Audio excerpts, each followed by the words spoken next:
ప్రేమించి పెళ్లి చేసుకున్న భార్యనే అనుమానంతో భర్త కిరాతకంగా హత్య చేసిన ఘటన హనుమకొండ జిల్లాలో కలకలం రేపింది.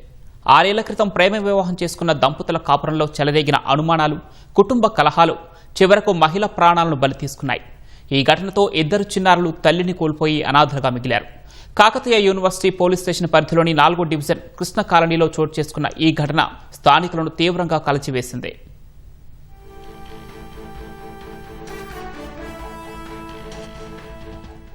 వరంగల్ జిల్లా నర్సంపేట మండలం రాజపల్లికి చెందిన అనిల్ కుమార్, జనగామ జిల్లా కొడకండ్ల మండలం ఏడునూతల తండాకు చెందిన రజిత 6 ఏళ్ల క్రితం ప్రేమ వివాహం చేసుకున్నారు.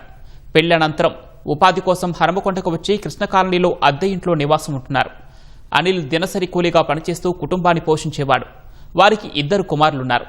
పెళ్లైన తొలినాళ్లలో వారి దాంపత్య జీవితం సాఫీగా సాగినా కొంతకాలంగా కుటుంబ కలహాలు తలెత్తాయి.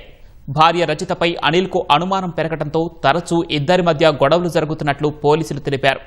శనివారం కూలీ పని ముగించుకొని ఇంటికి వచ్చిన అనిల్కు రజితతో మరోసారి వాగ్వాదం జరిగింది. గొడవ తీవ్రస్థాయికి చేరడంతో ఆవేశానికి గురైన అనిల్ భార్య చేతులు, కాళ్లు కట్టేసి పదునైన ఆయుధంతో మెడపై దాడి చేసినట్లు పోలీసులు వెల్లడించారు. ఆ దాడిలో రజిత తీవ్ర రక్తస్రావానికి గురై అక్కడికక్కడే మృతి చెందినట్లు తెలిపారు.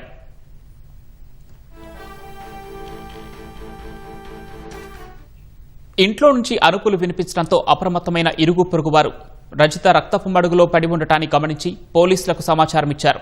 ఘటనాస్థలికి చేరుకున్న పోలీసులు మృతదేహాన్ని పోస్టుమార్టం నిమిత్తం వరంగల్ ఎంజీఎంకు తరలించారు.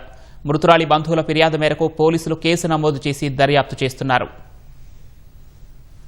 గత 10 రోజుల నుంచి ఆమె కొంచెం ఎవరైతే ఈ రజిత సిక్కుగా ఉన్నది, సిక్కు ఉన్న టైంలో ఇతనికి అంత ముందు నుంచి కూడా ఎప్పటికీ అనుమానంతో గత కొంతకాలం నుంచి ఆమెను బాగా చిత్రహింసలు పెట్టుకుంటూ కొట్టేవాడు. నిన్నటి రోజు కూడా అతను పనికి వెళ్ళి వచ్చిన తర్వాత చేతులు కాళ్ళు కట్టేసి ఆమెను అతను కొట్టుకుంటా చిత్రహింసలు గురి చేసి ముక్కు నోరును చేతితోటి మూసి ఊపిరాడకుండా చేసి చంపేయడం జరిగింది. కేవలం అనుమానంతో ఆమెను చంపేయడం జరిగింది. నిందితునికి ఖచ్చితంగా కఠిన శిక్ష పడే విధంగా మేము అన్ని రకాల ఇన్వెస్టిగేషన్ చేసి అతనికి కోర్టులందు ఛార్జ్ షీట్ నమోదు చేయడం జరుగుతుంది. పెద్దమ్మ నువ్వు ఇక్కడికి రా అంటే వస్తామని పోకపోయేది. మీరు మంచిగా ఉన్నారా అంటే మంచిగానే ఉన్నాం, మంచిగానే మీరు ఒకసారి చూసి పోదురా, మీకు చూడాలనిపిస్తా అంటే మేము పోకపోయేది. పోలీసులే ఫోన్ చేసిరు మాకు, ఎప్పుడో పోయినాం. మేము చంపేసి పడేసే ఉన్నది, ఇంకేం లేదు. పోయి ఏడ్చి వచ్చేసినాం. ఏం చేసేది?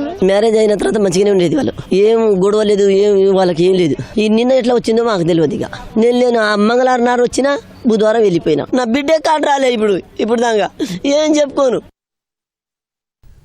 అనుమానాలు, కుటుంబ విభేదాలు చివరకు ఒక ఇంటిని శోకసంద్రంలో ముంచాయి. తల్లిని కోల్పోయిన 2 చిన్నారుల భవిష్యత్తు ప్రశ్నార్థకంగా మారింది.